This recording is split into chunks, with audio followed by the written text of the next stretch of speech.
think I want some music today.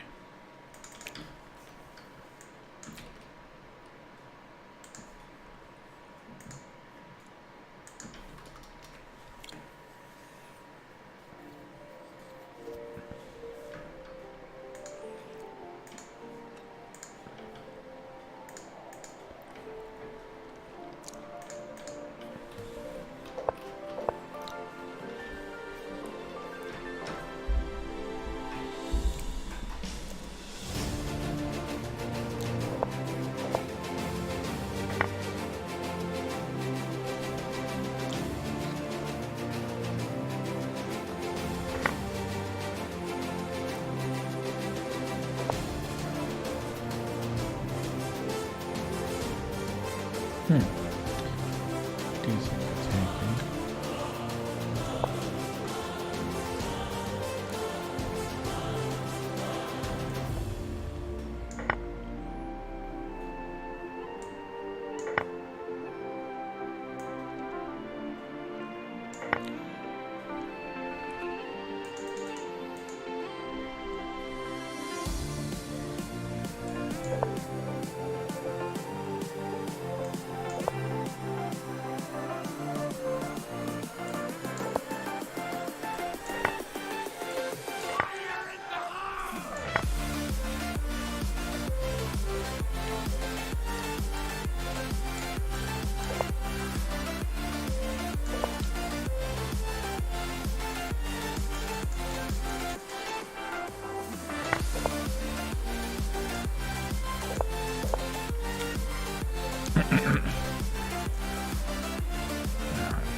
D4.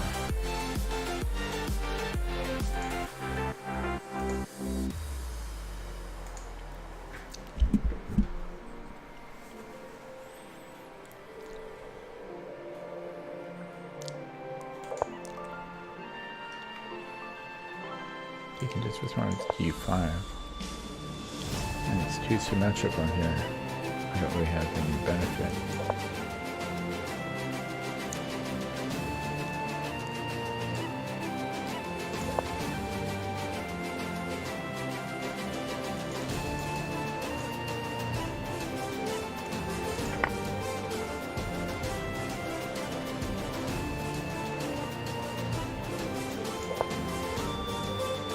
D4.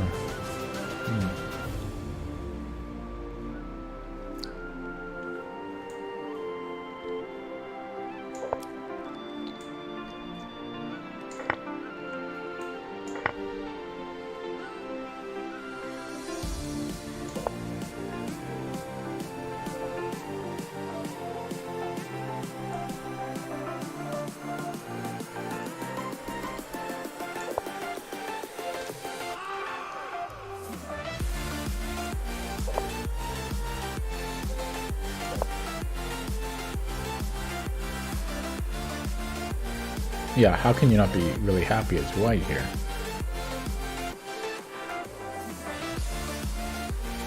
Oddly enough, though, black has a better win rate. Okay.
Hello, Hazelrack.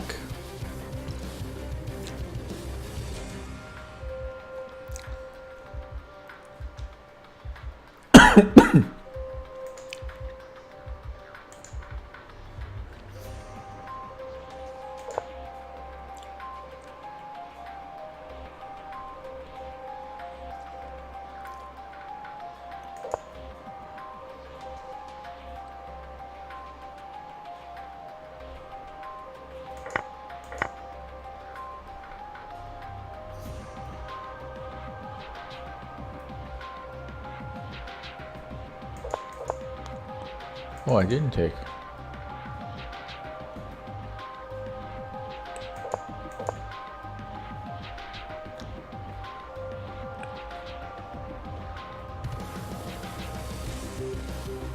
D5.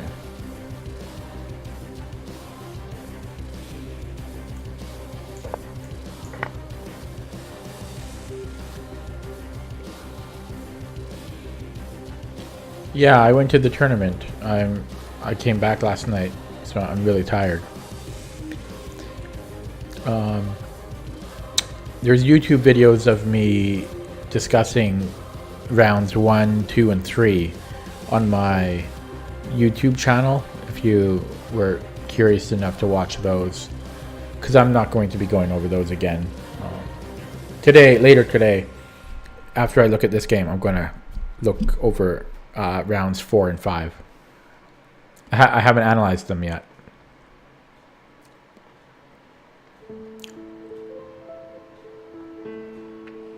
I'm just looking over this classical game I played earlier today.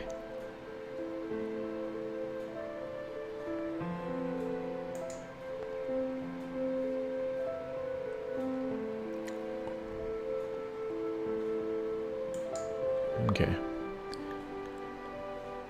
I just think I want to skip to the ending here. I did not play too well here. Rook D. So, whoops. What happened? I want to go here.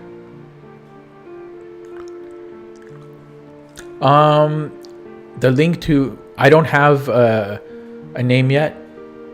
A custom name on YouTube. I need 100 subscribers before I do that. So, there's a link to my YouTube channel on my stream. On my Twitch stream. So, if you go to my Twitch page, there's a link there.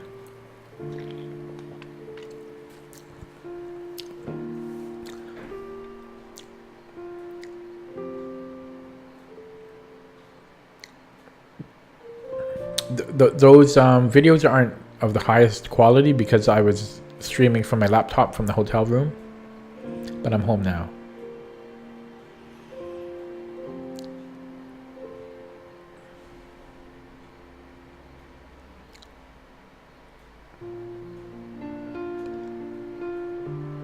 Yeah, this was fine, really.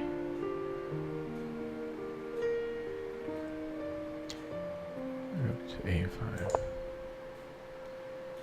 King F2. So A7 here.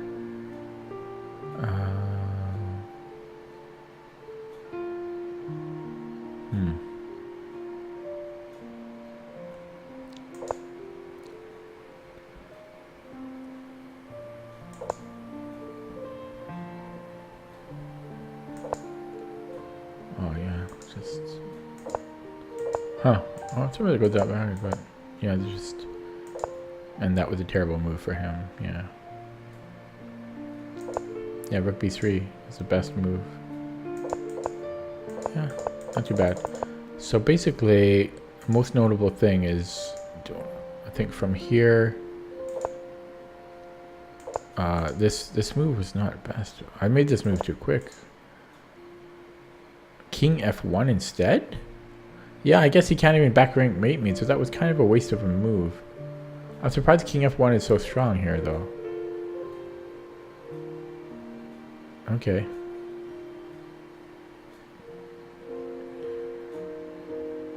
And then there's another point here.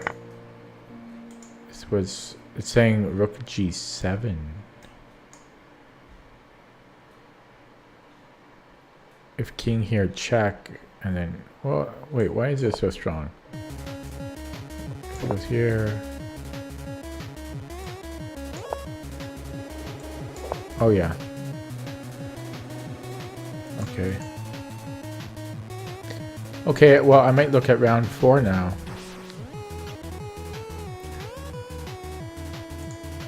Oh, I gotta get my games. My score sheet.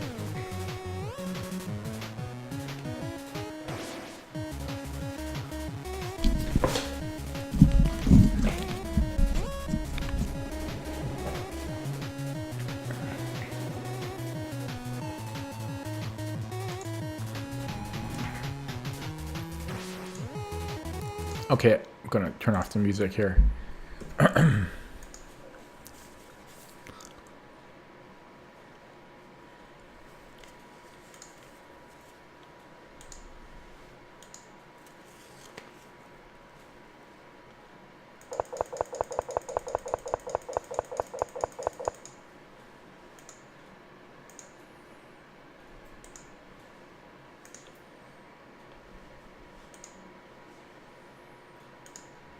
Okay. What does this say? Okay.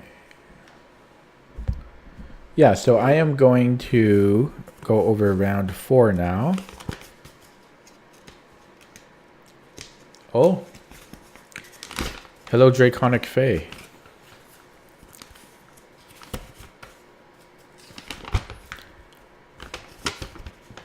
So your rating went up, Draconic Fae, right? You're like 1820, I think, now? 1820?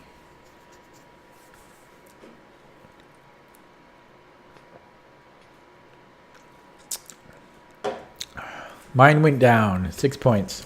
You gained 6 points, you stole my points, man. I went down 6 points. But I don't feel too bad because I feel that I think 4 players I played against were underrated a fair bit. Because Rowan gained a lot of points. He's like 1950 now. And like he had a lot of good draws against high rated players. And my second round opponent, he tied for first with Jason in the previous tournament. Or no, that he at the Grand Pacific. He tied for first with Jason under 2000. So he's underrated, I'm pretty sure.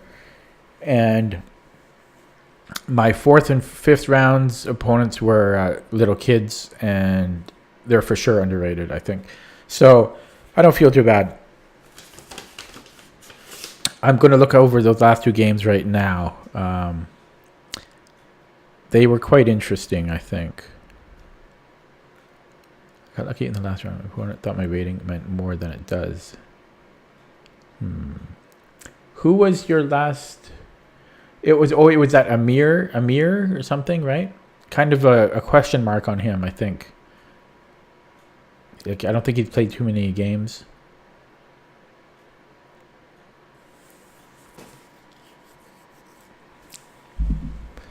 That was a great tournament, though. First time I've been to the Victoria Open. I thought that was really, really well done. Apart from me thinking that, and still thinking that there should have been another section, I think that was a really fantastic tournament. Right. Amir Afshar. Yeah, I think kind of a question mark on him. I don't think he's played all that many games or something like that.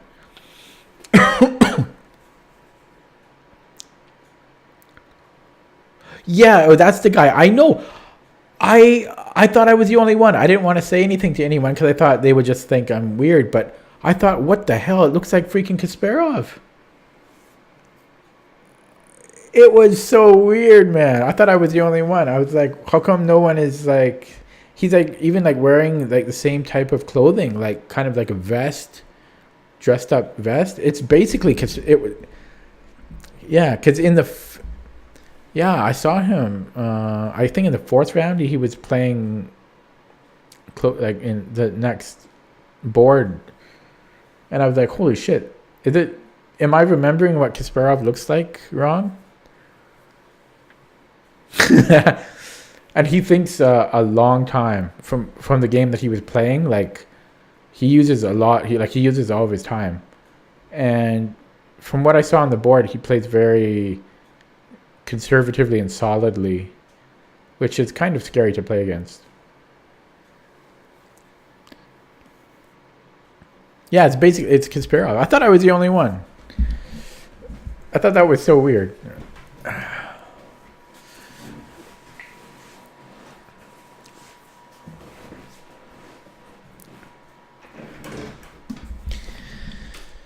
Okay. Anyways, let me get back here. Let me get this set up here. Round 4. Nathan. Okay. Well, I guess I can get this going here. Nathan. Ping. Nathan.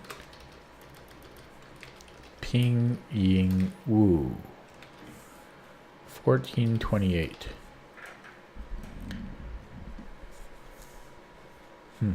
But did he use a lot of time?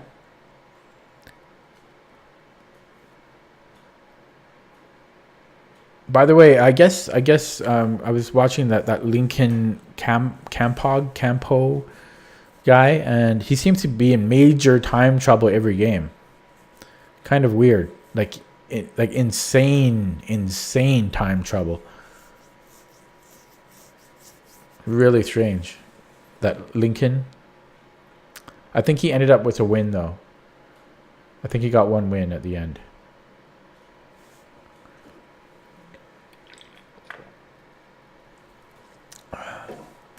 Okay, I have this right.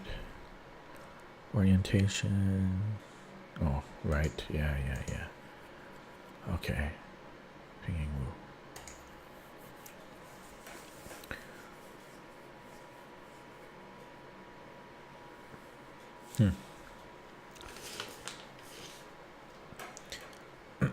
Yeah, so you had a good tournament. Although, just 3 games. You played that women's FIDE Master. What was your first match? Can't remember.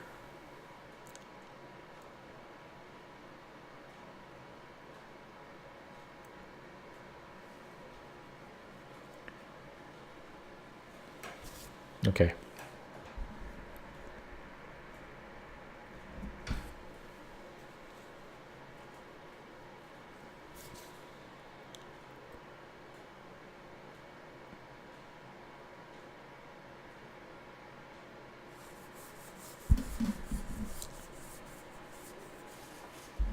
Okay, so round 4. So round 4, I'm not going to say what happened in the first 3 rounds in case when this becomes a video, someone doesn't get a spoiler. Although if you're watching the video, you should have already seen the first 3 rounds. Basically, it's only Hazelrack here, but I don't want to spoil what happened in the first 3 rounds. Okay, so yeah, so my opponent is 1428 here. He's a young Chinese kid. I would estimate around 8 or 9 years old. And he's played a lot more tournaments than I have. So he's pretty active chess player. And he's definitely underrated because like in the first round, I believe he beat someone at 1750. And his rating has just been increasing quite fast from what I've seen.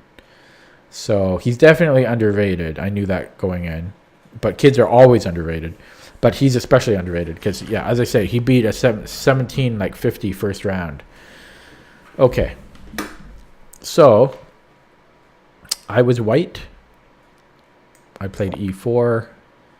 And I was kind of surprised to see the Scandinavian. And actually kind of scared.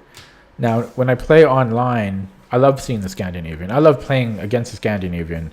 From what little knowledge I have, I basically have no fear against the Scandinavian. I'm pretty happy to play against it. However, in a tournament setting, I was a little nervous because I've never really looked into the theory and lines of the Scandinavian other than a few moves in. So I don't really know it that well. So against a prepared opponent in a tournament setting, I was a bit nervous. 1731, right. Yeah. but and also in other tournaments though he's had some wins. So I knew that he would have, that he was going to be a good challenge. Like he was not going to be easy to steamroll. But then again, I don't think anyone is easy to steamroll in a tournament setting. That's just my own personal opinion. I think even if someone is like 1100, they're still going to give you a good game. They're still going to make you think quite a bit. Tournament over the board is really, it's so different. Okay. So anyways, I of course took, and then black recaptured. And here I thought for quite a long time, like 5 minutes, 4 or 5 minutes. And I don't know what my opponent was thinking, because it's like kind of strange for me to use 5 minutes to just think for the next move here. But it's because I remember playing online, it's kind of a dance between knight c3 and knight f3, also d4. I was really thinking of d4 here. I was trying to remember what the main line is and what the computer's preferred move is, and I ended up going with the main line. But I just had to think. I just sit back and think, compose myself. So knight c3. And I wanted to say that this Nathan pinging was very interesting, because kids at that age, almost all of them will move. They'll never spend very long on a move. They'll often finish the game with almost the same amount of time as they started with. That's just natural for kids. But this kid, he used like all of his time in the game, and I was amazed at his level of focus for his age. So he's probably going to be like a really good player. I mean, that being said, like he didn't always look at the board. Like he would just kind of be off into his own space, like maybe not even thinking about the game, but maybe his coach like told him, just like use your time even if you're not thinking about the game, just don't move fast. Maybe that's what it is. It could be that, because a lot of the time, unless he like can visualize the board in his head, he wasn't even looking at the board. But okay. So he played queen d6. I knew that this was a move. I know that this was like a move, but I didn't really. I don't encounter queen d6 online very often. So it's the second most common move here apparently. Stockfish actually likes it as the best move, and so when he played that, I was a little nervous, because it kind of felt to me that like he really knows what he's doing here, because I mean it makes sense. I mean you're not going to be 1400 and not know 3 moves in, but he didn't move his queen back, and he didn't go to a5. He didn't go to a5 there. Yeah, so okay, so queen d6. Yeah, I know, but I think at our level, I don't think at our level people can visualize. At my level, I mean him and me, can visualize the board. Like I can't visualize at all. So I'm just saying, at our level, I don't think he was thinking about the position.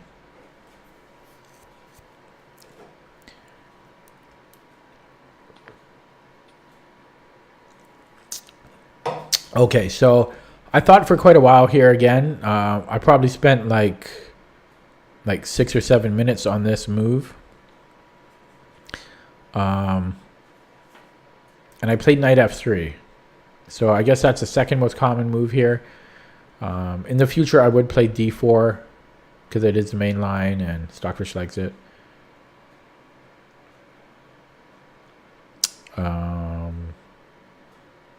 I guess combating the dark squares here, maybe taking away, controlling that and freeing up our bishop.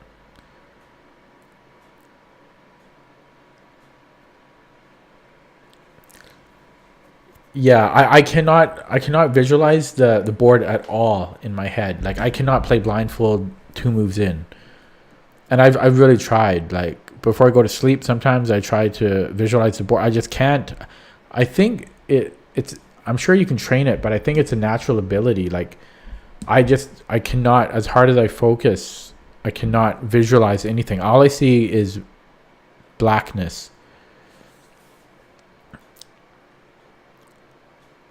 which sucks. I wish I could play blindfold chess. That would be so cool. But yeah, I just cannot visualize at all. Okay. Anyways, so yeah, so d4 is the main line here. But knight f3 is not, knight e3, knight f3 is certainly fine. Nothing wrong with it. And then he played a move that I thought to be super strange. It took me a while. Like again, I thought for a long time here. I used up a lot of time in the opening here. He played c6, which is not a common move. Knight f6 is apparently. So knight f6 and then d4. But he played the c6, and that really confused me. When he played c6, I really thought that I was very skeptical that is book. It just did not seem like that is theory, but I thought it's possible. So I wasn't really quite sure why I did that, because I felt his knight was taking space away from him, and his bishop too. I mean, I guess he's trying to control. I mean, I was slightly worried about something like a b5 push. Keeps buffering. I don't think it's me. I have a really, really good connection.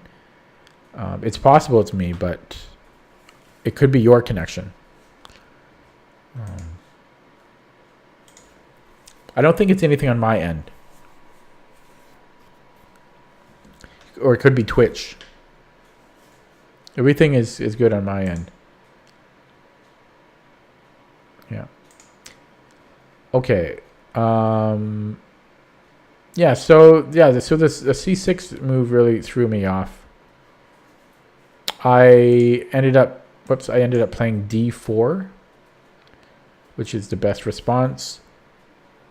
And then he played what? Oh, then he played bishop g4, which is the main line here. It was slightly annoying. Maybe more than slightly. It was annoying.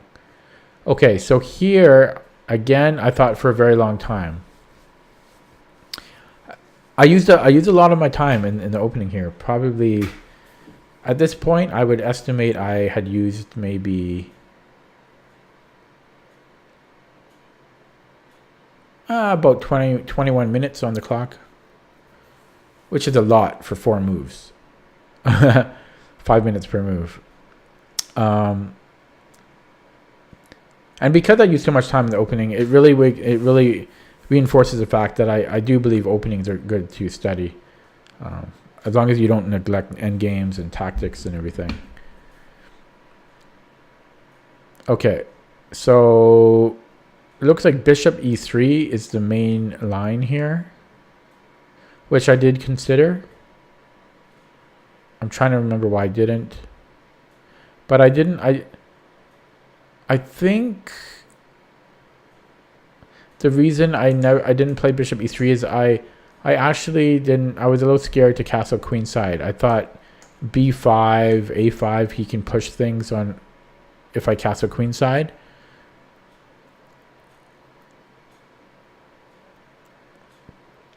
Yeah, that's the thing. That's the thing about playing tournament, like over the board tournaments. I feel you're going to, in most cases, you're going to you're going to remember things because you put so much time into it. You're going to remember most of the stuff you play. So I think it's so beneficial to play tournaments. It's nothing like it. Okay. Anyways, I ended up playing bishop c4. Okay, yeah. So I thought for a very long time on here. I was just, my calculation abilities is so bad now, but I was just looking at, you know, sacrificing here. And, you know, his bishop is floating, so I was looking at, you know, sacrificing and then check, something like that, and then also castling kingside. So, yeah, bishop c4. It has been played a handful of times, but Stockfish doesn't like it, and the win rate is not so great. So, not the best move. Yeah. Bishop e3.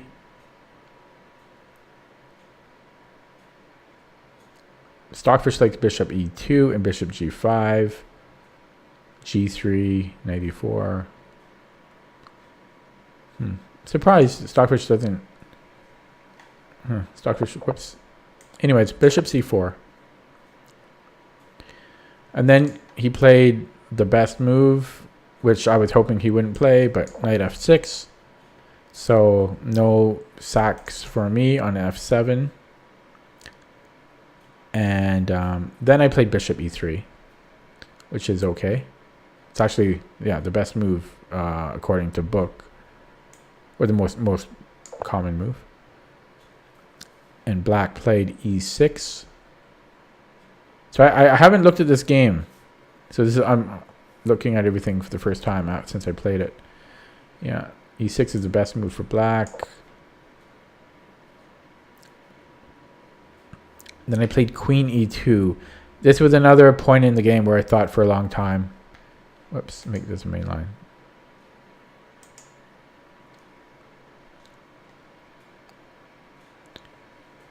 So queen e2 is fine. It appeared that h3 might be slightly better, but not a big deal. Queen e2 is fine. And then he played bishop e7, which is good. And then I castled queenside.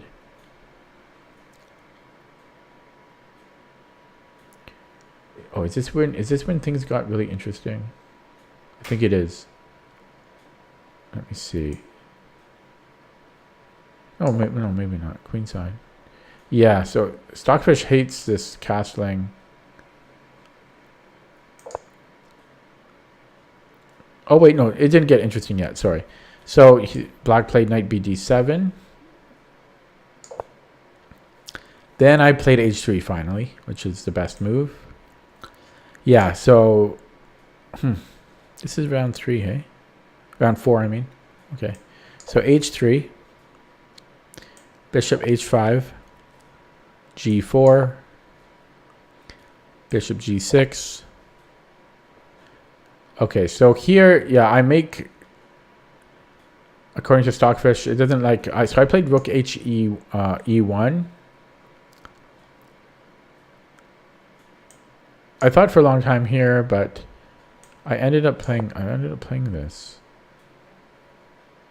Yeah, well, I guess it's not the worst move, but Stockfish wants bishop d3. Kind of weird. Stockfish doesn't have too many ideas here. King b1, bishop d3. I'm surprised bishop d3.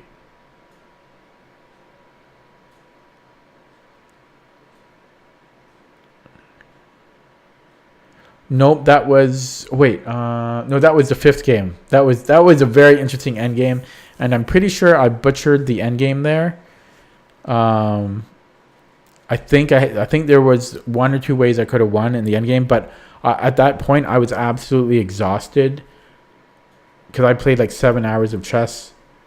Like both my games were 3.5 hours, and I was completely drained at that point. It was a cool position. Yeah, I saw you watching it. It was so cool how I set that up. That I had 3 pawns.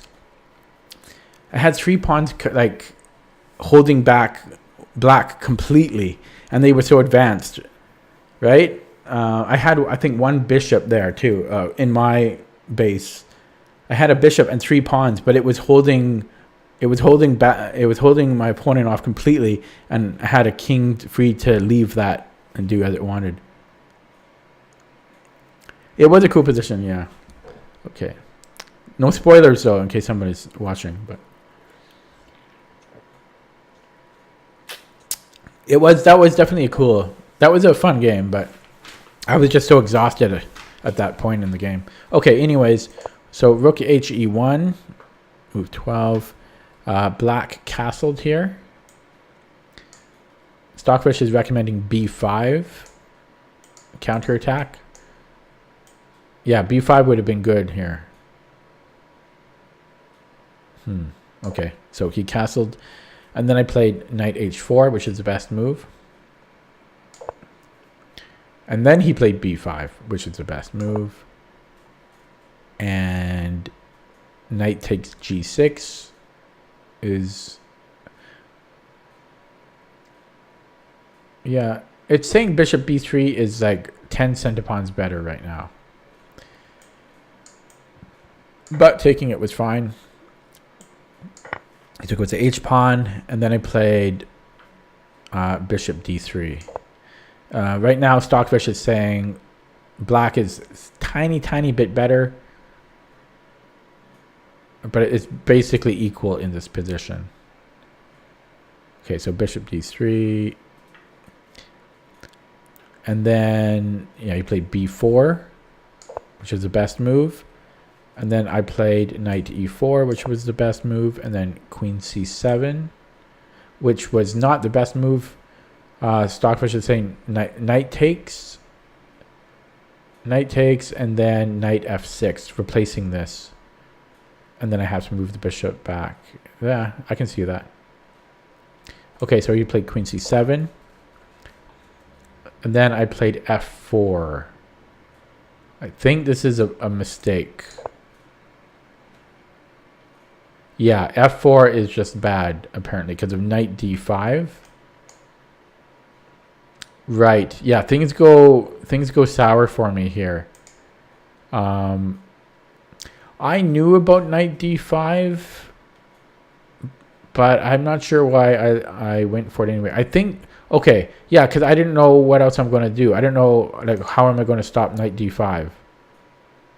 Other than, like, something like this. That's what happened.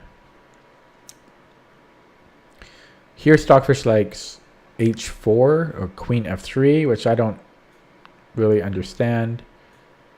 G5. I mean, I saw those moves, but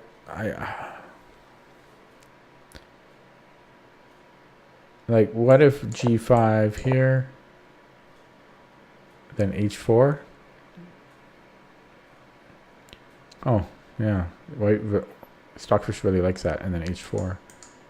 G5 and then H4. Okay, anyways, I played F4.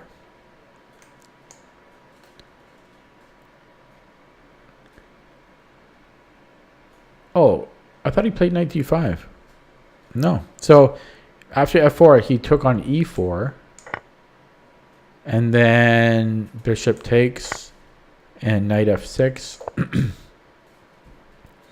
And then bishop F3. Ooh. So Stockfish is giving a slight edge to black here. Then he played knight D5.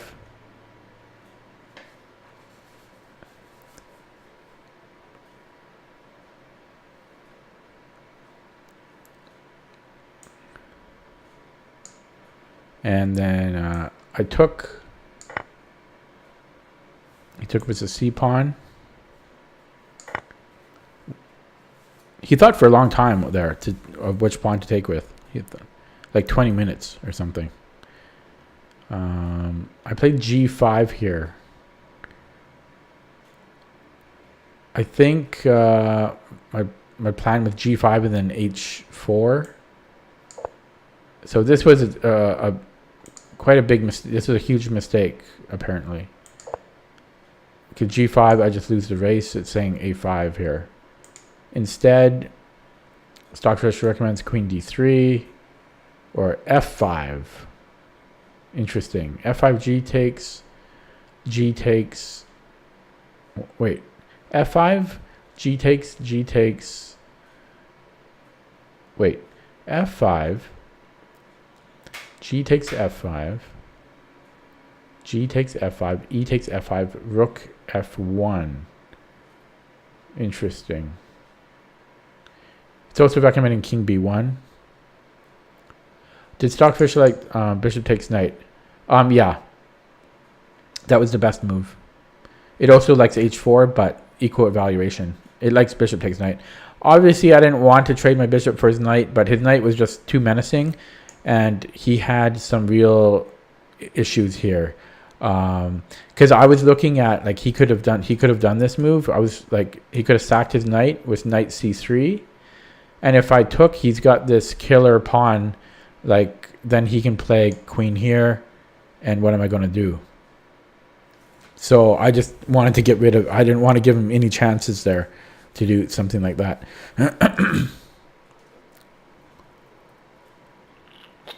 Yeah, it wasn't ideal. It wasn't ideal, but I was scared of knight c3.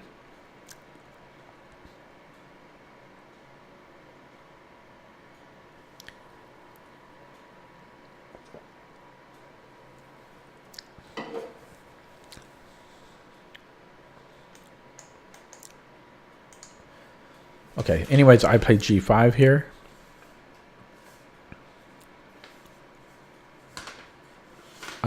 And then he played rook fc2. Sorry, where am I here? g5. How could he have done rook fc2? Maybe I meant c8?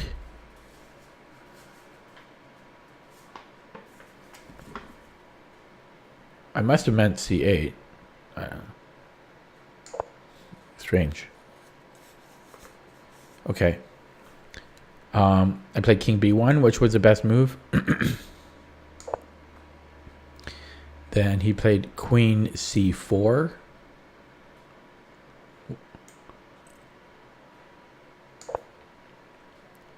And I wasn't feeling too good here. Yeah. So queen takes. And then took with the rook, which is the best move. Yeah, so I had to think for a long time here. Probably thought for, I don't know, 6 or 7 minutes. So right now the evaluation is minus 0.9 for black, minus 0.8 for black. Stockfish is recommending rook c1 or rook d3. I considered rook d3, but I just didn't want to split my rooks up.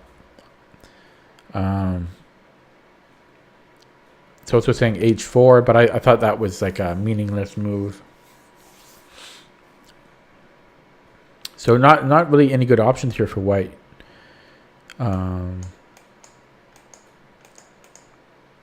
Okay, so I ended up playing b3.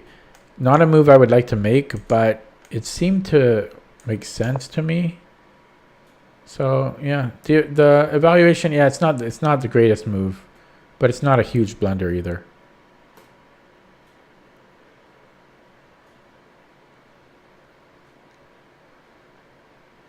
Oh, yeah, I wrote rook f. No, rook f. I have my own arrow pointing at f1.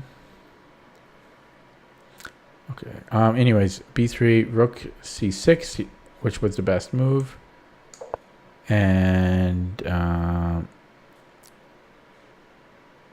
this doesn't make sense. I wrote down rook c1. What? This makes no sense. I make so many errors when I write down the thing. I have rook c6. Wait. Oh, I see. Rook c6 here.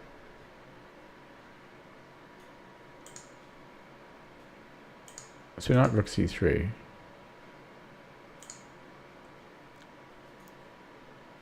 Rook c6. Right, yeah, because I was okay. Yeah, sorry, rook c6. Okay, back on track here. Then I played rook c1. Yeah. Rook c1 was the best move. And then rook a c8. It's the best move. And then bishop d2.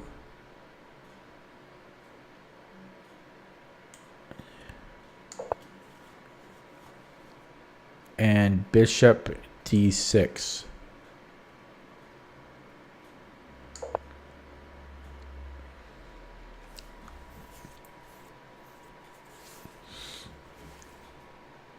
I'm not sure what you're talking about, arrows.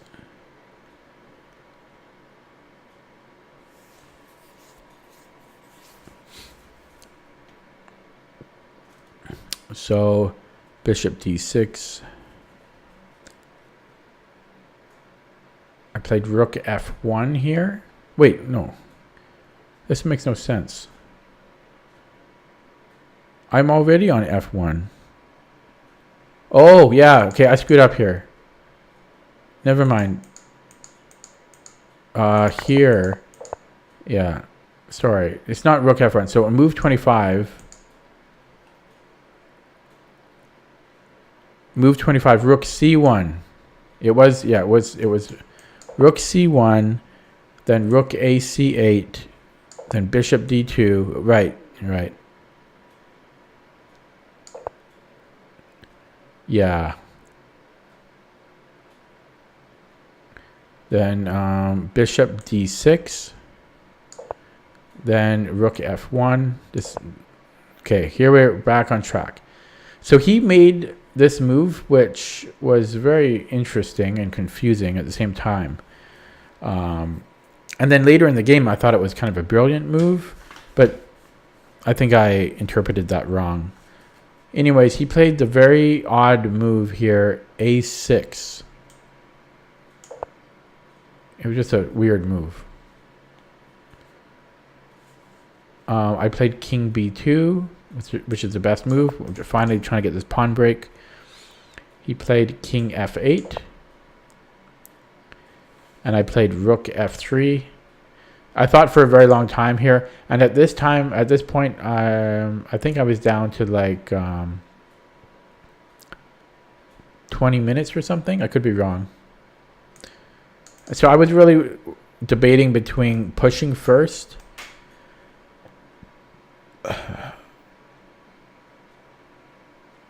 Yeah, between pushing or getting more.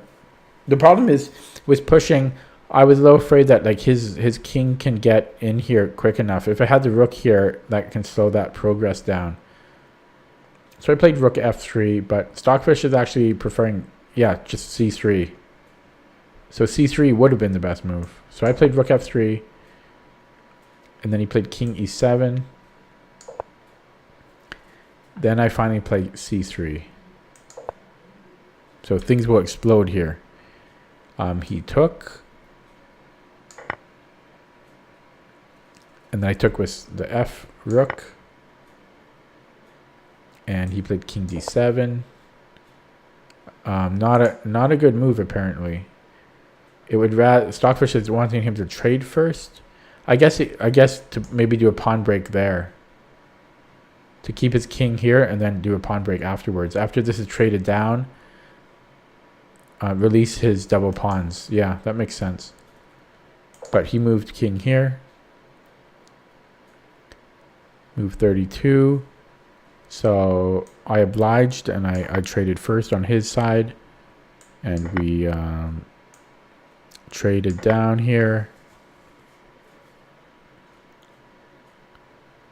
I wrote rook I meant king takes c6 there. And then yeah. So I actually didn't think too long here. I think I was starting to get into, well, I still had lots of time left, but I think I was just getting tired. I played b4. I guess, yeah, that's okay. Right now, Stockfish says this is a draw. So he played king b6. Wait.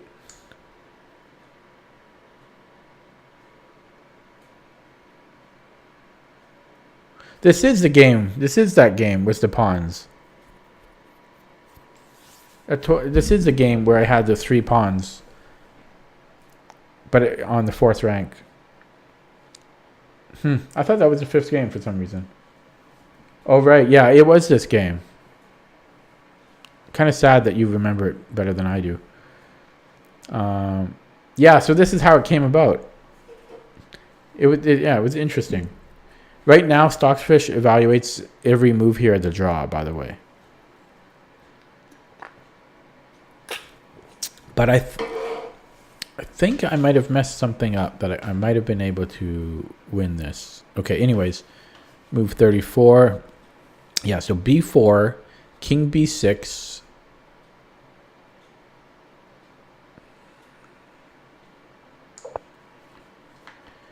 Man, I can't believe I totally mistook this game for the fifth round.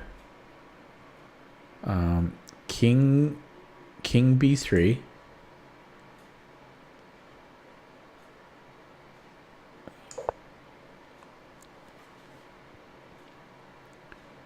Yeah, every move here to draw still, according to Stockfish. King b5, a4, and a4 was, yeah, the a4 was the most powerful move in here. Because then it releases my king from any babysitting. So king b6, and it's just such an interesting setup that these are all self-managed. So I played king c2, which is the best. Well, every move is a draw still here. So king c6, king d3. I thought it was a draw. I mean, I thought this was a draw, but I thought, what the hell? I'll give it a try, because if anyone has an advantage in this position, it should be white. So I thought I'll give it a little try. So king d3. Back to king b6. I played h4. Everything is a draw still, according to Stockfish. King c6. King e3. King b6. King f3. Everything is still a draw, according to Stockfish. King c6. King g4, everything is still a draw. King b6.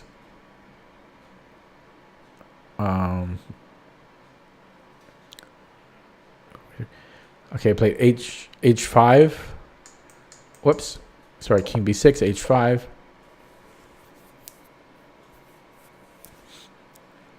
Yeah, that's what I mean. So white has nothing to lose here. I have to be slightly careful about some type of shenanigans here. Okay, so G. Okay, so black only has two moves here, but so G takes is a draw, and 44. King takes, obviously. King c6. Okay, move 45. Okay, yeah, G6 is a draw. F6. King g4. Yeah, so I guess this was a draw. So I didn't miss anything here. F5. King.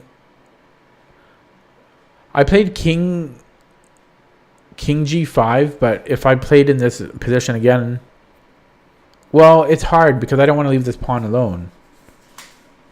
Anyways, he played a move which scared the shit out of me. For a second, because he played bishop e7 check, and all of a sudden my king is in jail. Like, look at this, my king cannot move, and that really scared me because of these two pawns. But it's still a draw here. So on my next move, I offered him a draw because I was scared. So, yeah, so 48, he played king b6 again, and then I played bishop e1, and I offered him a draw. I offered him a draw, and he refused, like this. I said, like, do you want to draw? And then he said, no. Like no. He clearly said no. And then he thought for about 2 minutes, and then okay. Yeah. I normally when someone offers a draw, it's like a sign of weakness. So he was probably just making sure he wasn't missing out on anything. Yeah, because if black tries to yeah, white can just always defend here. Oddly enough. But it's my king here was scary. I should have left these pawns alone. It's kind of playing with fire there.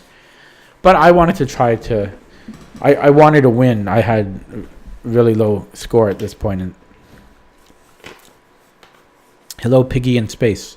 So yeah, so it was a draw. I'm going to let Stockfish analyze the game now.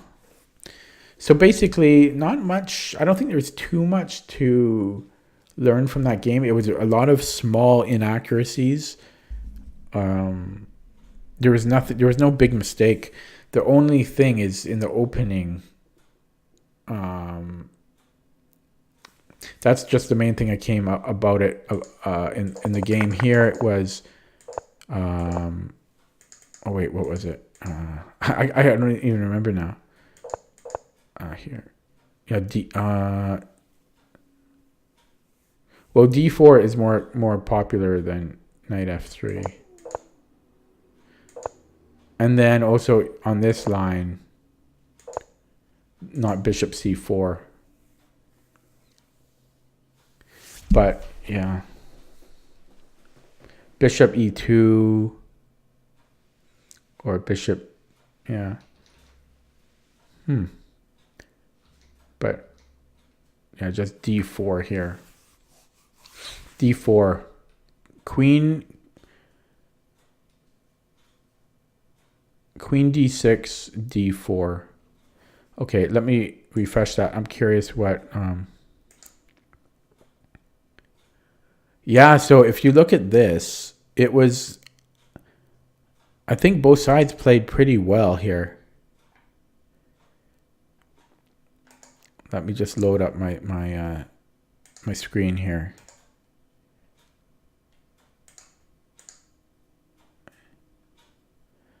I don't think there's too much I can come away from this game other than the opening move. If you look at this, this is very close.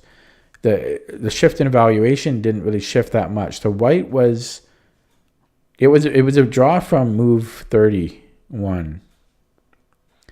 So white had the edge in the beginning, but then middle game, black had the edge. So at its peak, the peak evaluation was minus 1.4 for black at its peak. So that's really pretty equal.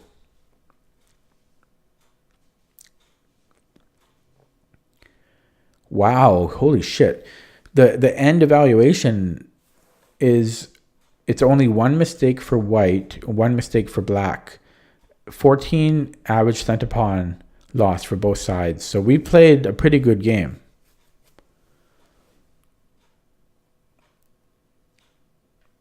What's it saying for black? The mistake for black. This queen c7 move. It doesn't like. It wants knight takes. Yeah, it really wants this knight takes e4. It wants, yeah. It wants, whoops. It wants knight takes e4, bishop takes e4, knight f6. And then like f3, a5.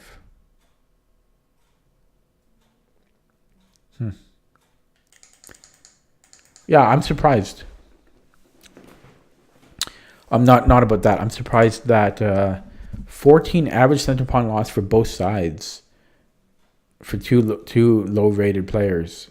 I think we both played very well there. Okay, and then what was the mistake white made? Oh, yeah, that was certainly a mistake. G5. It really hated G5 here.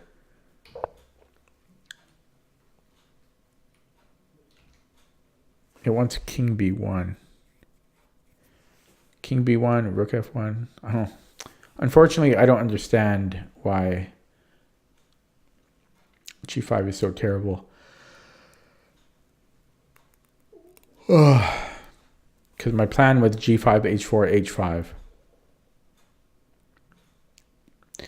I guess it's just too slow.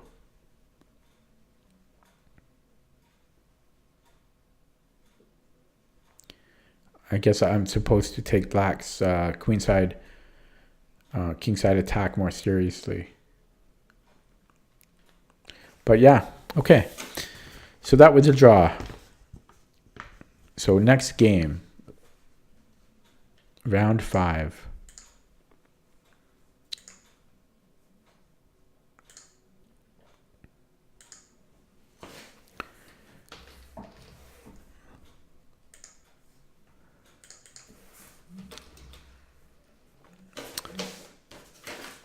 Round 5 was against Ryan Yang.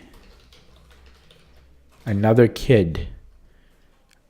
Again, about 9 years old. He was the funniest kid. He was so funny, man. I'm getting a little bit tired now, though, but I probably won't be able to tell the story in an entertaining way. But yeah, this kid was so funny. Okay, so I was black again. Third time black. Okay, round 5. Yeah, so he's 1577. I looked at some of his previous tournaments. Oh, by the way, he was having a pretty terrible tournament. I think he only...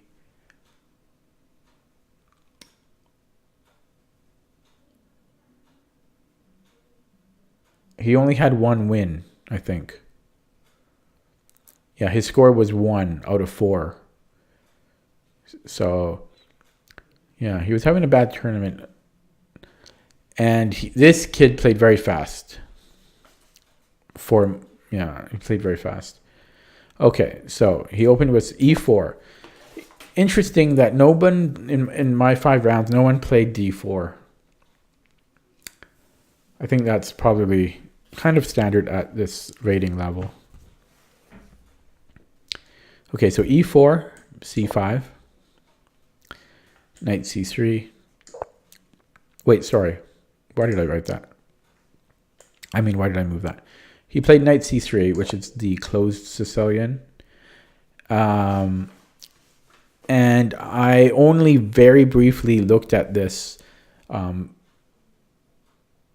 before I started the tournament, because I don't know it very well. So I wasn't very happy to see that. This is something, one of the openings I'm going to have to really study.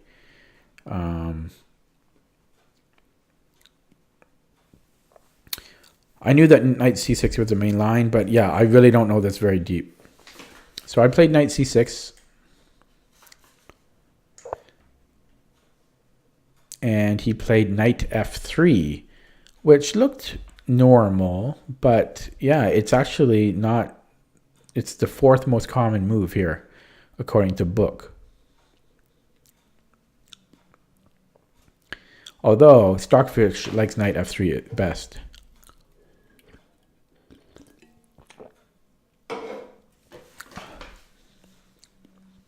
And it actually has a very good win rate. So knight f. So the main line here is g3. And then and then it's g6 for black. Yeah, and then g6 for black is the main response. There's also bishop b5, and then knight d4 is the main response. It doesn't have a name. I don't know any of these very deep. And then there's also f4, which is the Grand Prix, I believe. Yeah. And then it's g6 again is the main line.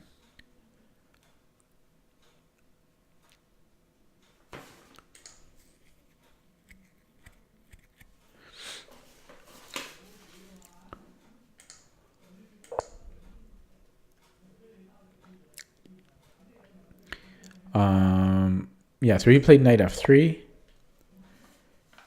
And I thought for an extremely long time here, like 10 minutes. Like 9 or 10 minutes, I thought here. Was not a good sign. I was really thinking of g6, which is the main line.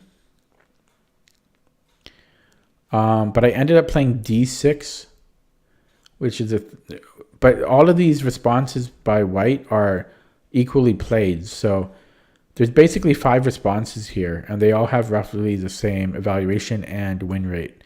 There's g6, there's e5, d6, and e6. Those are pretty much... Wait, I'm missing one. Knight f6 as well. Those are all the main responses. So you can play pretty much anything you want out of those 5. So I played d6. It seemed reasonable. And he played bishop c4, which scared me. So bishop c4, not the most common move here. Doesn't appear to be... Well, Stockfish likes it though. But this scared me. This looked like a... it's just a scary move to play. When you're not familiar with an opening, this type of thing is kind of scary to play against. For me, anyways. So I played knight f6 after a long think. Like, again, like another 8 minutes. It does appear to be the best, well, or one of the best moves.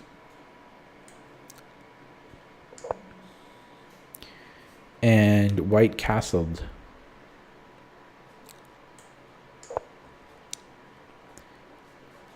I played g6 here. Which is fine. Stockfish likes it.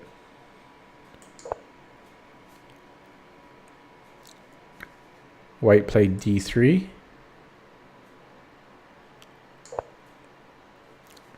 And I complete my fianchetto, bishop g7. And white plays h3, which I thought, at the time, I thought h3 was a bit too slow. But it appears to be the main response. So, good on him.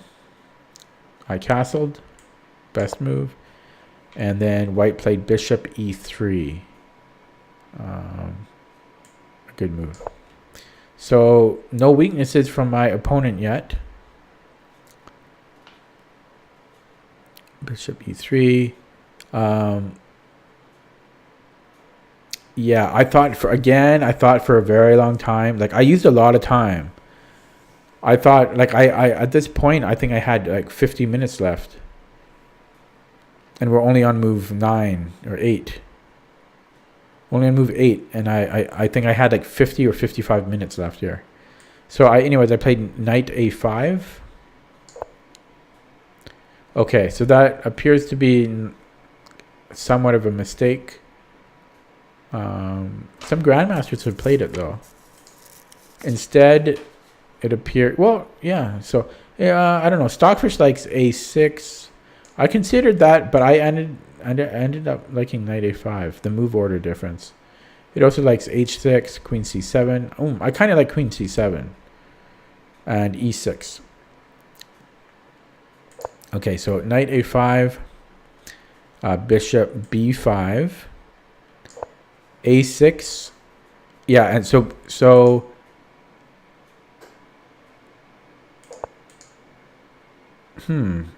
very interesting. Stockfish is saying rook e1, letting black take that bishop. Really strange. Or even queen d2. It doesn't... I guess because I'm going to take it no matter what. So that's strange though that it wants a double pawn on c4. I don't really understand that idea by Stockfish.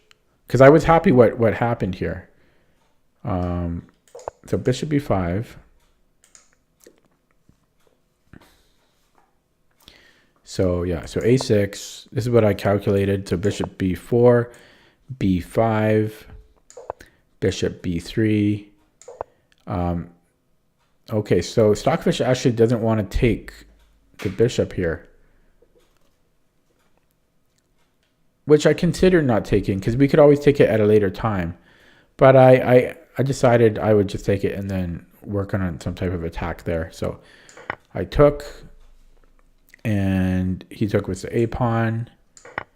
And then bishop b7, the best move. Well, Stockfish is also liking b4 first here, actually. It's much preferring b4 first. But bishop b7 is still strong. So bishop b7, and the evaluation now is that black is slightly ahead. White plays queen d2.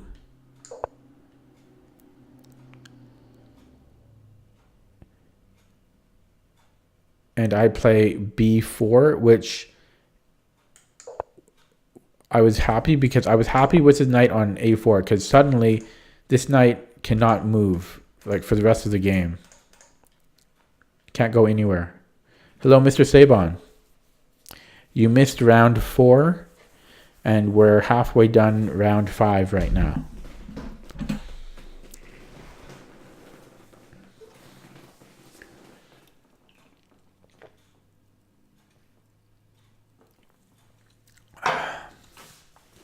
So at this point in the game, I probably had maybe 50 minutes left. And I was pretty happy with my position here. I thought black was slightly better, which it is. So, okay, so move 14.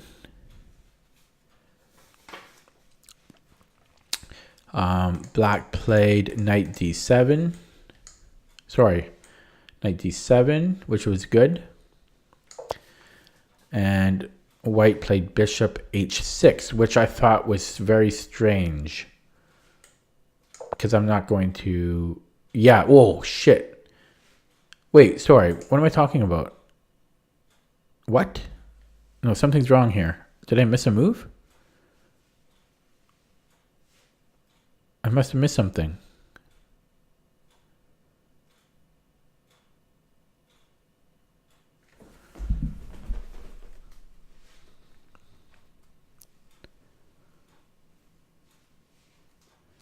Oh, yes, sorry. You're right. Yeah. Okay, so, yeah, sorry. Queen d2. Yes, I played it wrong here. You got it. Okay. You guys are good at catching that stuff. Okay, so b4, let me make this a main line here. Okay, so b4, knight a4, knight d7, and then bishop h6. Yeah, still, I thought that was a weird move. Because I'm not going to take it, obviously. I think that's a forced mate. It's not a forced mate. What?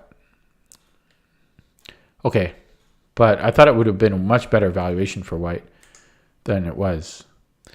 But bishop h6. So I played f5. Ooh.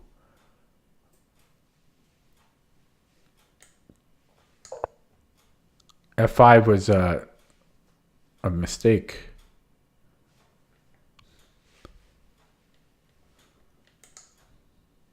f5 was not good.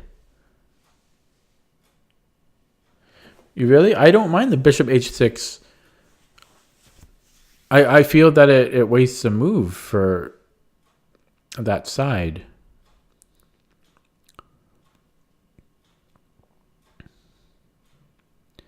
Like, So Stockfish likes e5 here. I wanted to keep that diagonal open though. I knew e5 was, and it also, yeah, I didn't like e5. I'm surprised it likes e5.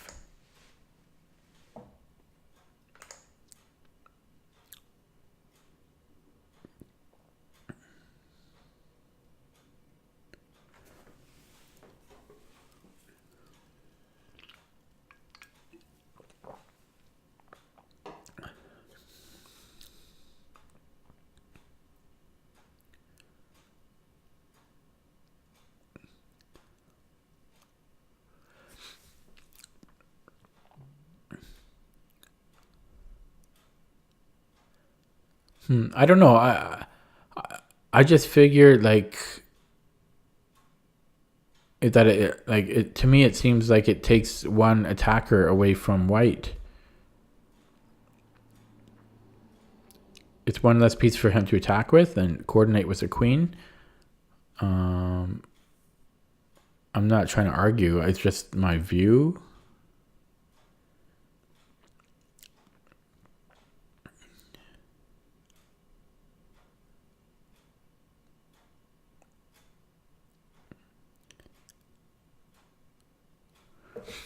Okay, so anyways, I played f5, but yeah, stock first like e5 or bishop c6. I don't really like those moves. Or a5 or rook c8.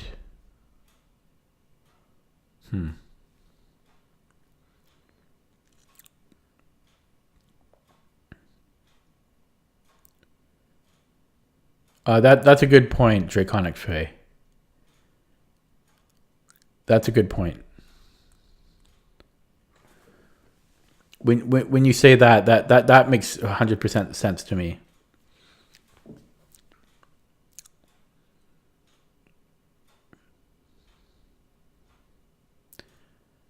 So maybe it's like a tiny perk, but I still don't think it's like a huge. I think it's a very, very minuscule advantage for white if that were to happen. Like I mean, it totally depends on the position too, right? Basically, it did not phase me. Okay, so where was I here? So yeah, so I played f5. So that was a mistake.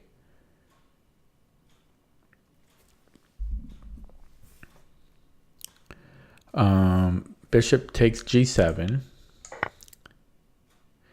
King takes g7.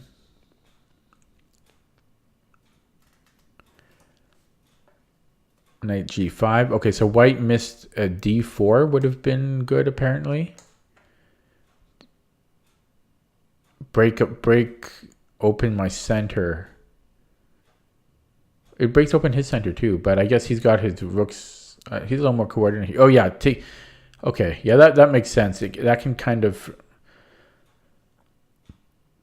eventually free this knight as well. So d4 would have been a good pawn break for white, but instead he played knight g5. Oh right, and this was really, I was really surprised to see this. Mr. Sabon, yeah, I set this up so that it was totally out of the game. And basically my idea was that since it is out of the game, I'm just going to leave it there, control all I wanted to do was control the b6 square, and then I was just going to launch everything over here and leave that knight there. So I have an extra piece to play with. That was my game plan. Oh shit, now I gotta delete all these arrows manually. I shouldn't have done that. Okay.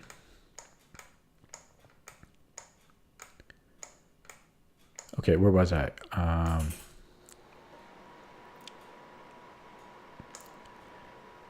Yeah. The thing is, in the first like few rounds, especially like during the first half of my fourth game, I was just kind of on autopilot. I mean, I was thinking and stuff, but I was kind of just going through the motions. But then, I don't know, something happened in the fourth game and the fifth game. I felt that I need to just improve on everything, but especially my openings and everything, but tactics, openings, and endgames, but mostly my openings and endgames. And I don't know. There's something about that tournament. It just made me. It made me want to go to the next tournament a little bit stronger and give it another go. So if you go to the Grand Pacific tournament in April, you'll be in a different section than me because I'll be in the under 1700 section.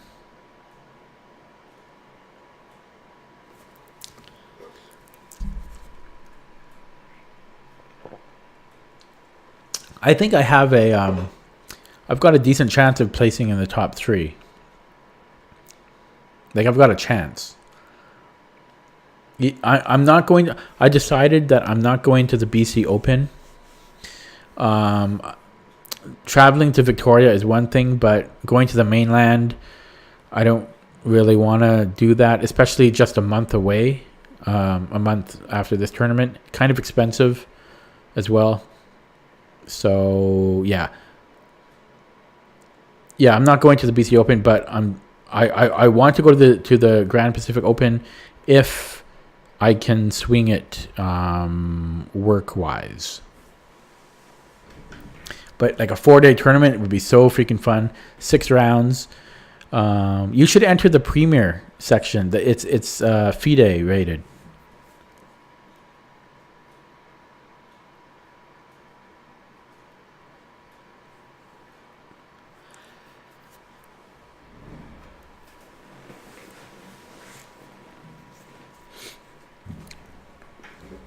Do you stay at the hotel?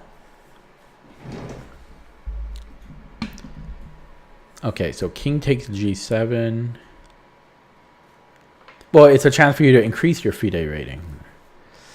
Okay, so where am I here? Move 17. Okay, yeah, so things really heat up very quickly here. Knight g5.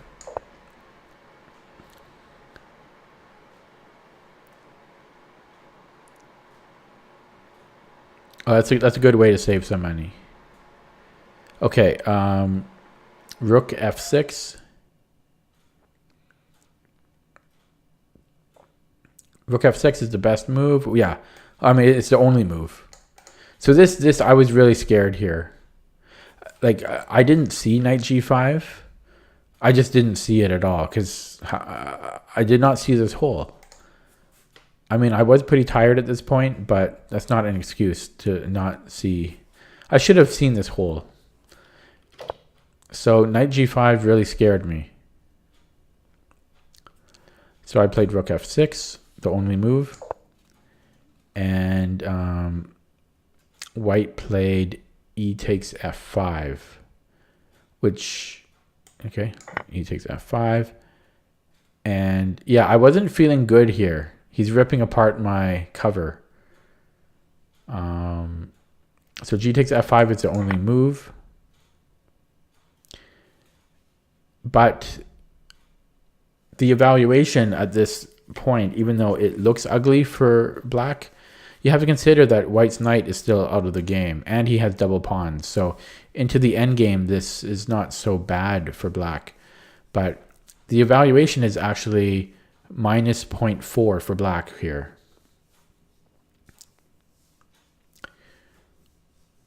Okay, so move 19, white played h4. Kind of a weird move. Yeah, so that was a huge blunder. Like, Stockfish's evaluation just shifted crazily. I don't know why he played h4. I guess he just wanted to cement that knight, but I don't understand h4. Why did he play h4? That was a weird move. So the best move here is h6, which I did play. Okay, and then he played knight h3. And then I felt good about this position, but I didn't really know how to proceed. But I played e5, which is the best move by far.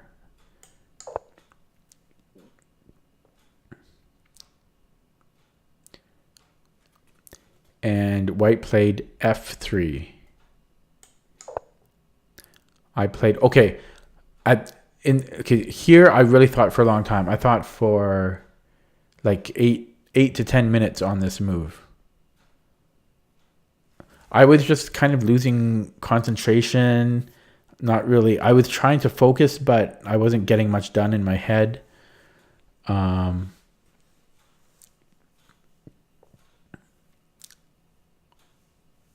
And I think at this point I only had, it's hard to say, I think maybe, I don't know, I probably had decent time. I think I had about 40 minutes here. I had 40 minutes and my opponent had pretty much his original time left, an hour and a half on his clock. That's a kid for you. Okay, move 21. Okay, so I ended up playing a weird move here, which I kind of regretted after playing. I played. Okay, you guys are saying Rook G6, eh? Okay, so the reason I didn't want to play Rook G6 was I was scared of this pawn push. I mean, I wanted to play Rook G6, but so Rook G6, I was scared of H5. So I know like there's Rook G3, but I was scared of my rook here. Stockfish is saying this is fine for black though, but I was just scared of losing the rook somehow. Yeah, Queen H4.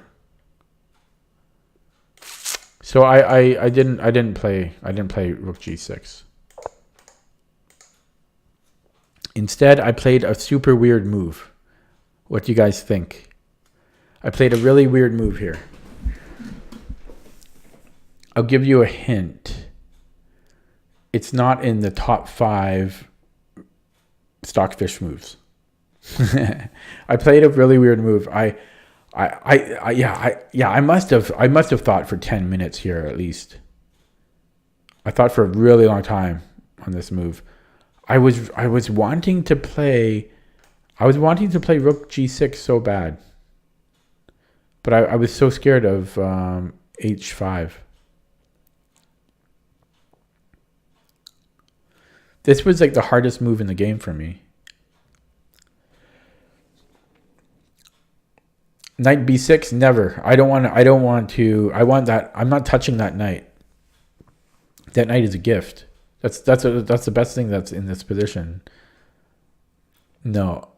Okay, so what I played, get ready. And I had a reason behind it, but I'm scared what the evaluation shift is going to be here. Okay, so move 21. Okay, bishop D5. Ooh, 300 center pawn subtraction there.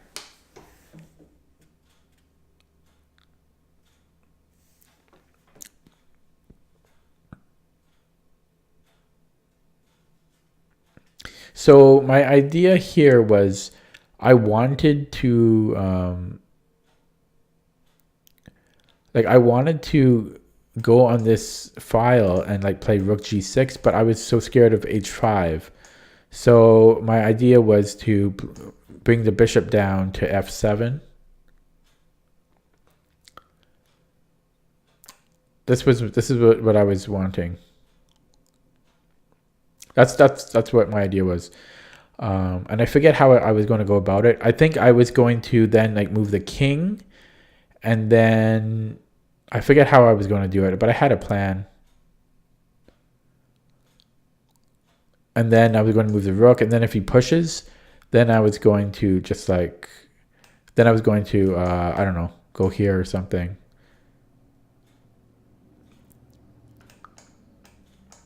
I was just terrified of that pawn.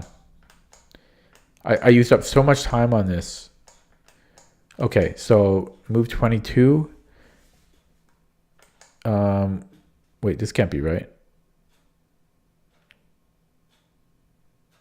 I must have meant A2. I wrote king B2 here. I must have meant, oh, sorry, that must be an H. Yeah, it's king H2. And king H7, which was fine.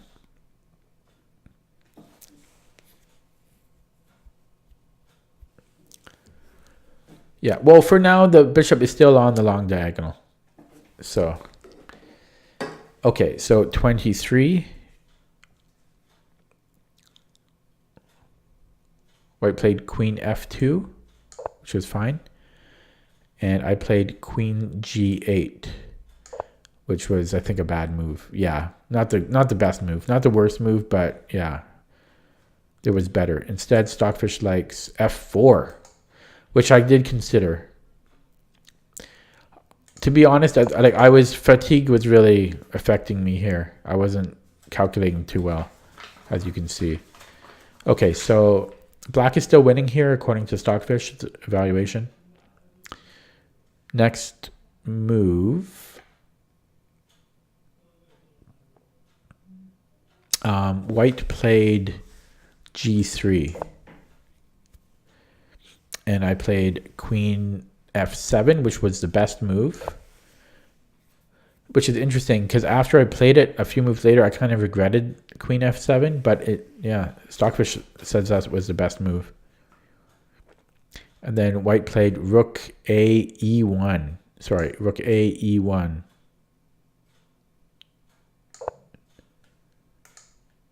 Which is a good move. And I played rook a g8.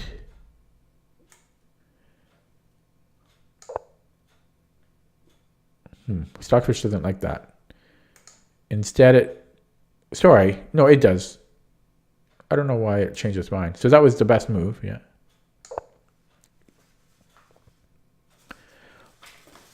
Okay, white played rook g1.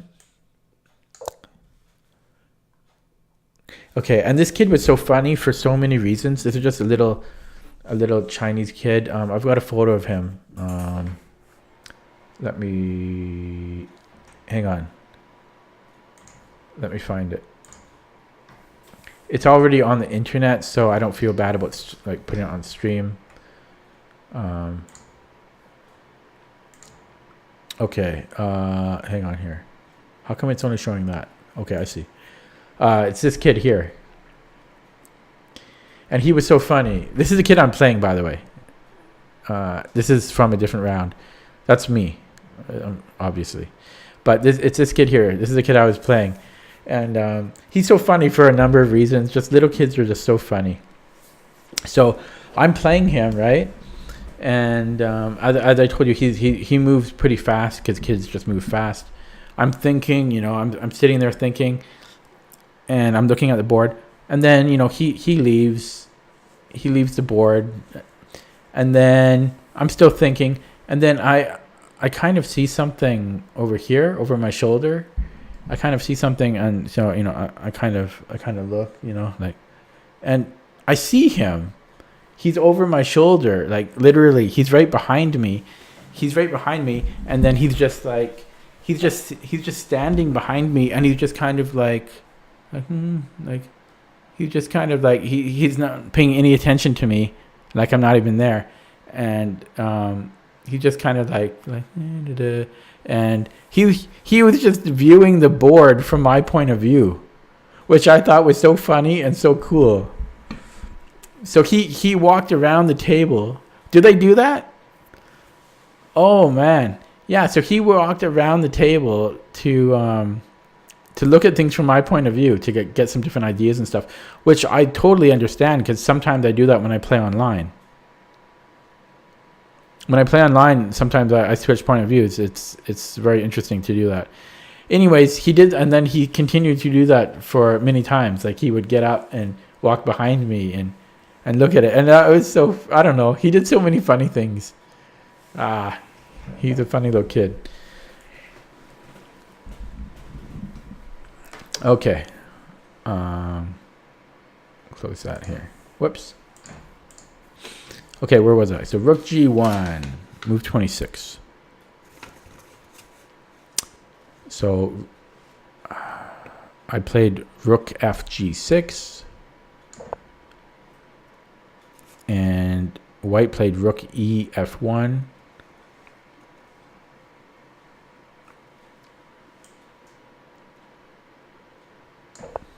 No problems here. Queen g7. Ooh. Oh, Stockfish hates that. Queen G7. Stockfish does not like that. It wants bishop C6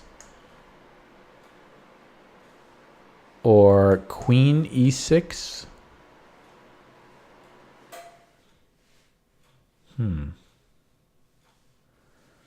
Not quite sure what the idea is. It also likes bishop B7, guarding, I don't know, kind of weird. Bishop B7 seems weird to me. Or bishop A8.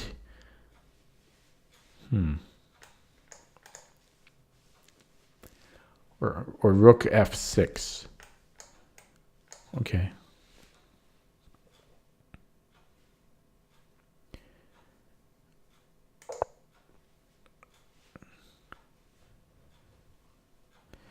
Okay, so white played G4, which is the best move. And I took, which is the best move. He took with the F pawn, the best move. I took... Ooh, I took here, but it's not the best move. Not even a good move.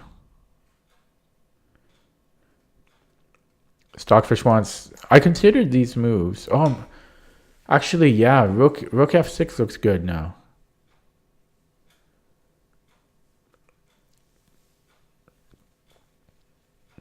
And rook F8, rook F8, rook F6, same thing. Or bishop E6. Oh, bishop E6 looks interesting too. But as I say, at this point in the game, I think I had... It's hard to say. Maybe 30 minutes left. So, I don't know. That's a lot of time, but I don't know. Okay, move 29. So I did take... Oh, so that was a terrible move. That was the worst move I made in the game. Whoops, I'm in the wrong screen here. Yeah, so, wow, the evaluations switched 300 center pawns here. So this was this is a huge blunder. A huge blunder taking here. But it seems he didn't see it. It's only a blunder for...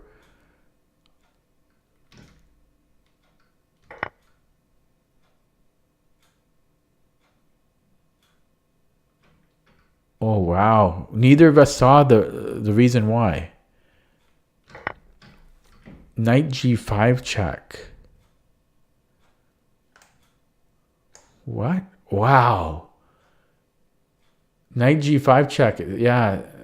Severing the connection between my queen and rook. Whoops. I did not see that, and neither did he. It's, you know, the fifth game in a tournament. You get tired. I guess we were both tired.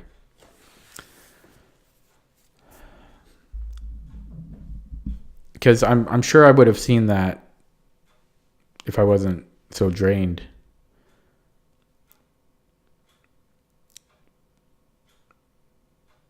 Yeah, I was, especially because the game number 4 earlier in the day was a 3.5 hour game.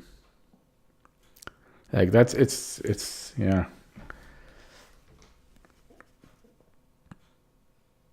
Yeah, yeah. Yeah, because in my first game, I played really well against Rowan. I played extremely well.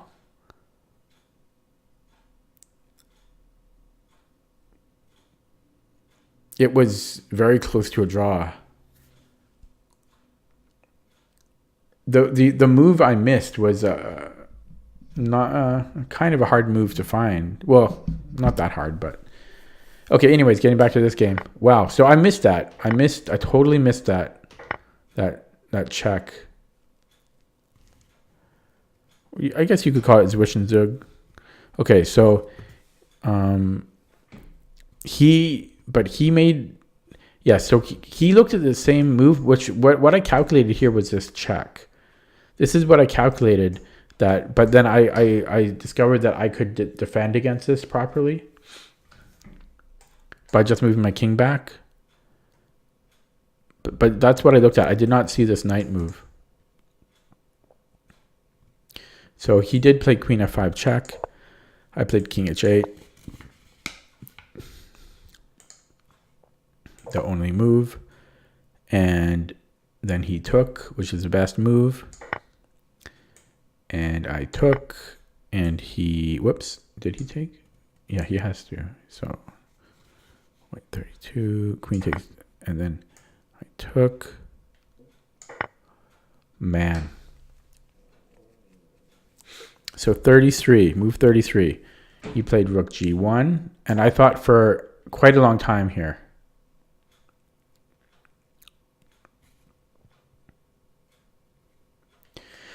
Yeah, I thought for maybe 5 minutes or 6 minutes here.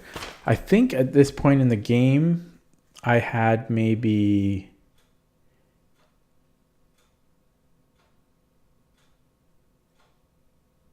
It's hard to say.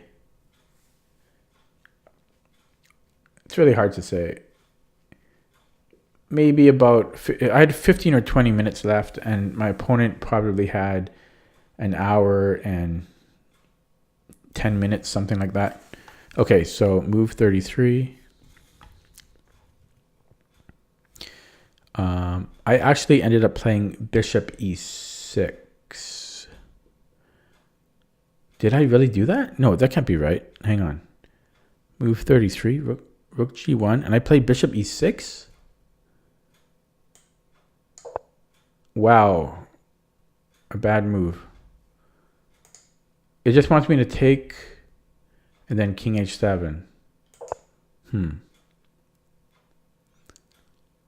Hard to spot the difference.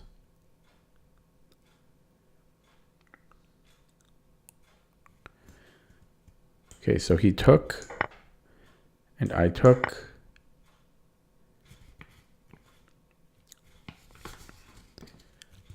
I think at this point my opponent offered me a draw, which I declined. So he played knight f2. Oh, sorry. I mean, he made his move and then he offered me a draw. And then I played bishop e2, which is the best move. And then he played king g3, which is the best move. And then he offered me a draw again. I declined. I played king g7, which is the best move. If anyone is curious, the current evaluation right now is minus 2.8 for black.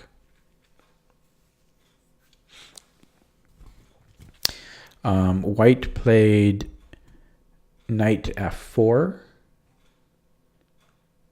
Huh? Hang on. What? Knight f4?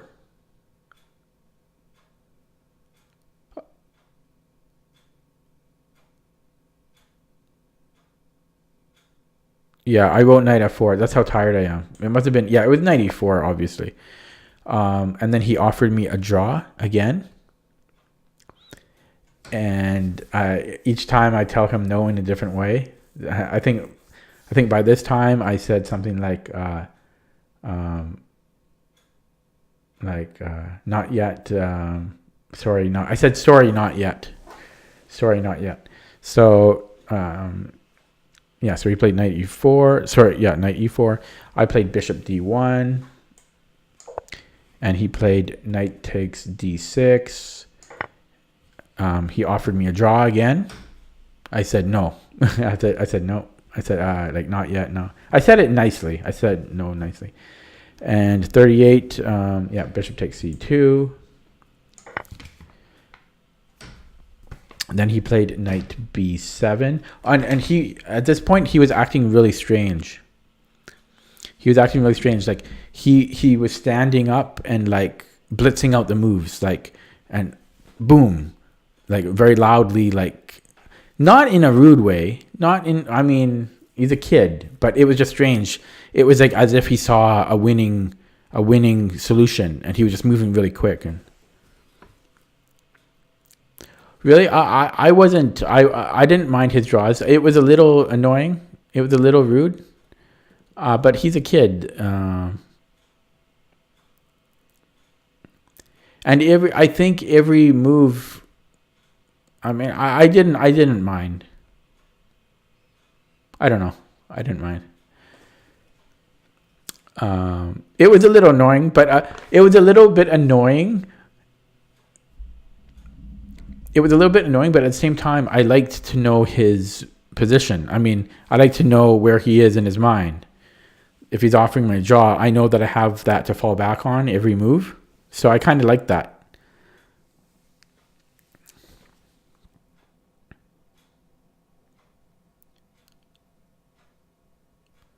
No, I don't know how to write draw offer in the score sheet. But even if this was something I could complain about, I wouldn't. Because I personally did not mind this. It was fine. It was fine by me. I had no problem.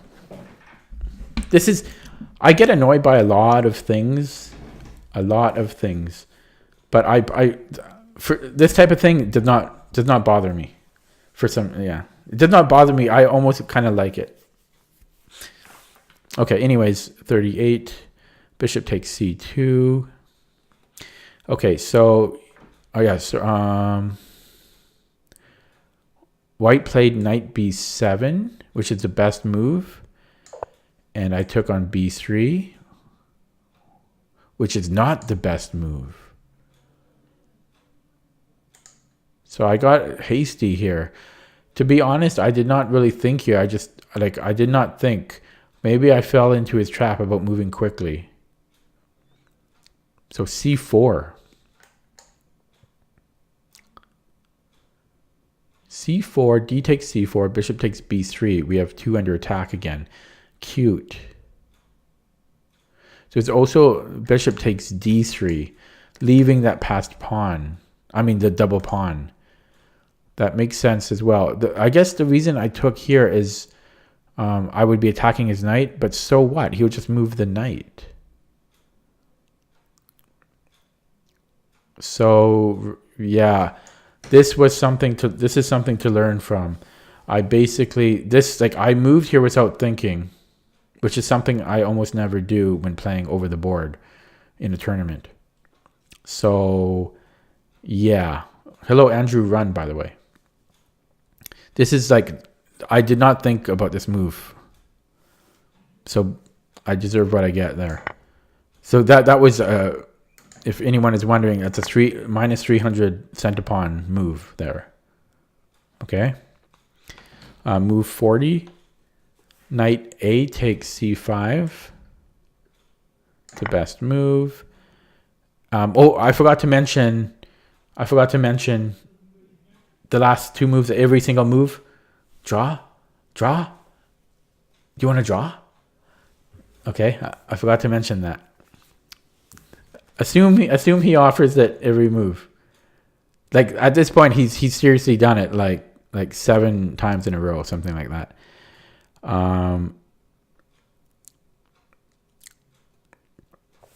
Okay, yeah. So I took. Wait.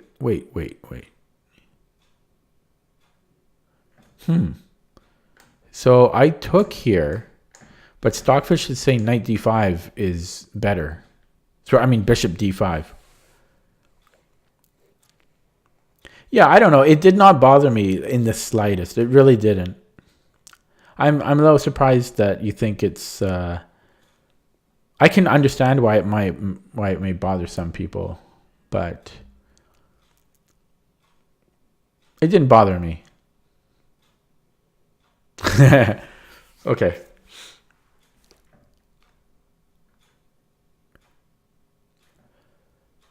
Yeah, so bishop d5.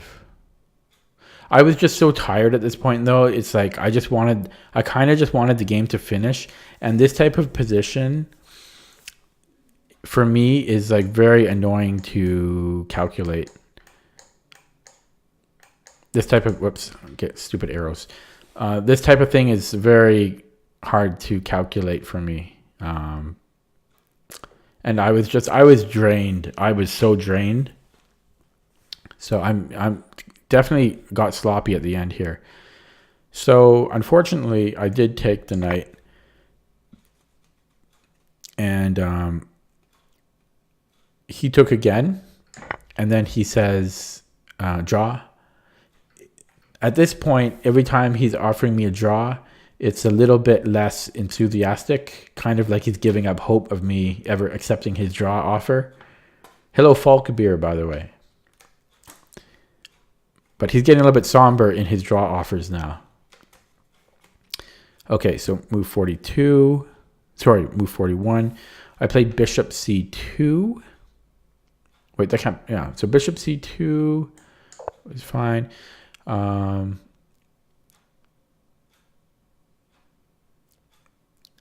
move 42. Knight takes a6. And then I played... Okay, and then here on my clock, I believe I had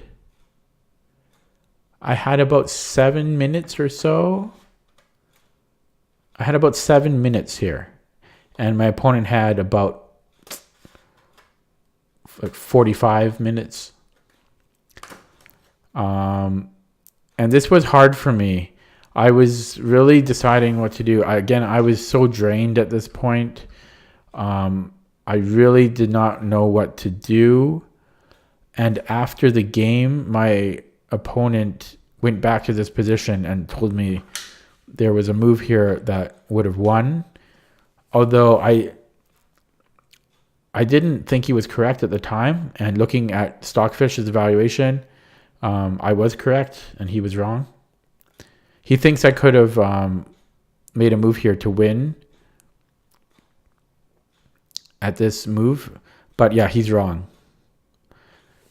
So I actually did play the best move here, which is b3. But I thought for a long time here. Very long time. I was so drained. Okay, so b3. And white played knight c5, which is the best move. And then he offered me a draw again, as you might expect, for like the, I don't know, 15, no, not 15 moves, but looks like maybe 10 moves or something, 9 moves in a row, which I declined. And I played king f6, and which is the right move. And white played king g4. Oh yeah, king g4. It's not the best move, but it's okay according to Stockfish. No, yeah, it's fine. And then I played bishop d1 check, which is the best move by a hair. And white played king g3, still offering me a draw quietly.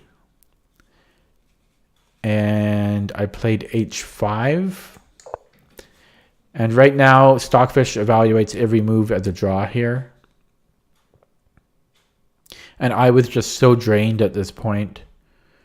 At this point in the game, I actually felt like I might have missed a win here. And I did, though, because going back to... But it's a hard position. It's going back to this move. Taking the knight was lost any chances of winning. It really wants bishop. Bishop d5 was the only move here. But that's hard for me to calculate at this point in the game. Okay, where was I here? So it is move 46. White goes king f2 and offers me a draw. I decline. I play king f5. White plays king g3. I play bishop c2. White plays king f3. And he stopped offering me a draw the past couple moves. I think he gave up on it. So he plays king f3. and then I play bishop d1 check, and I offer him a draw. I ask him, I said, do you still want to draw? And as soon as I say that, I said, do you still want to draw? He looked at me and he's like, yeah. And then he shook my hand enthusiastically, and he was very happy to take the draw. So it's good to see that Stockfish agrees that this is it's a dead draw. All of these moves have been drawn in position. And then, as I say, after the game, he goes back to this position here, somewhere like, I don't know, somewhere. He goes back to like, oh, maybe he's right. I don't know, something like, oh yeah, oh, maybe he meant this position, and then he'd be right. So bishop takes d3 would have been better than this. Whoops, better than this. Okay, anyways, that's that type of endgame. I hate those types of endgames, like several minor pieces on the board. Ugh, I don't like that. So anyways, that was a draw. I'm going to let Stockfish run a computer analysis on it now. I think I made a lot of mistakes in the end game there, but I was just completely drained. But I think we played the middle game and opening pretty decently.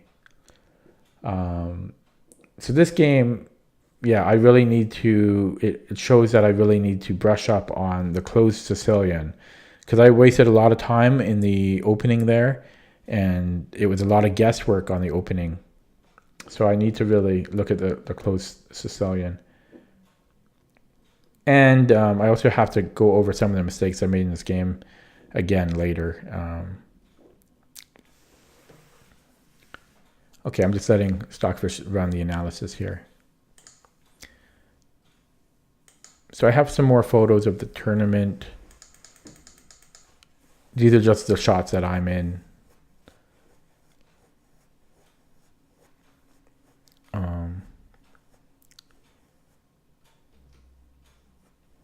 Yeah, again, this is a kid I just played. Oh, you can't see it. Hang on. This is a kid that I just played, Ryan. And this kid is the kid I played in round 4. So this is round 4 kid, and this is round 5 kid. Both games were draws. Those kids are good and certainly underrated in my opinion.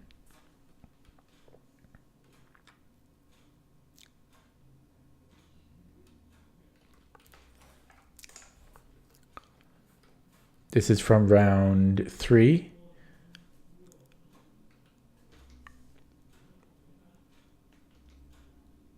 Just lots of little kids in the tournament. This is from round 2,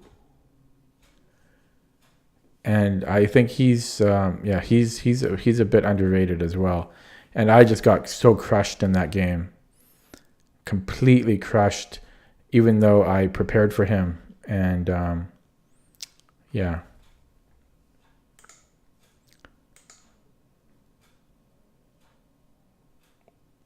The tournament hall.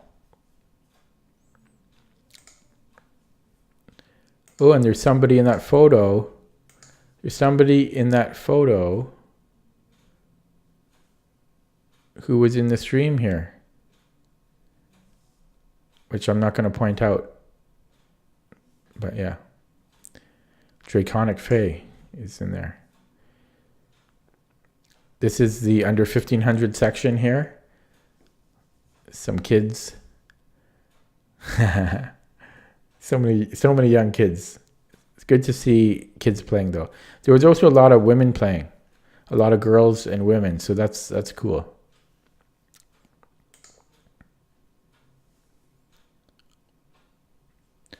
This is the premier section.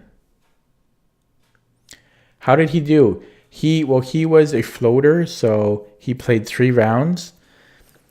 He lost against a women's FIDE master, and he, I think. Wait, did he?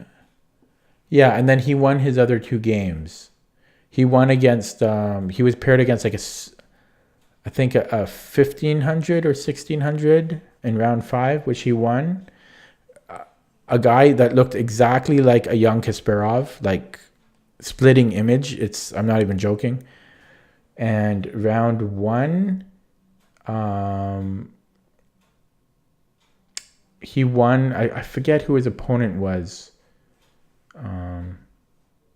But he basically, in the end, he gained 6 points. So he gained 6 points and I lost 6 points. But I'm still satisfied with how I did, considering my opponents. I feel 3 of them were underrated. Okay. What was I going to do? I think that was it. Okay, yeah. So I think that's going to be the stream for me today. I'm pretty tired still. Tomorrow I will go back to playing chess again. So thanks for stopping by.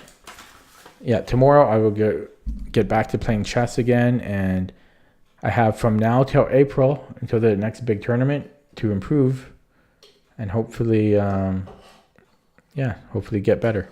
Okay, thanks for stopping by, guys. I'm going to call it a night now. Good night.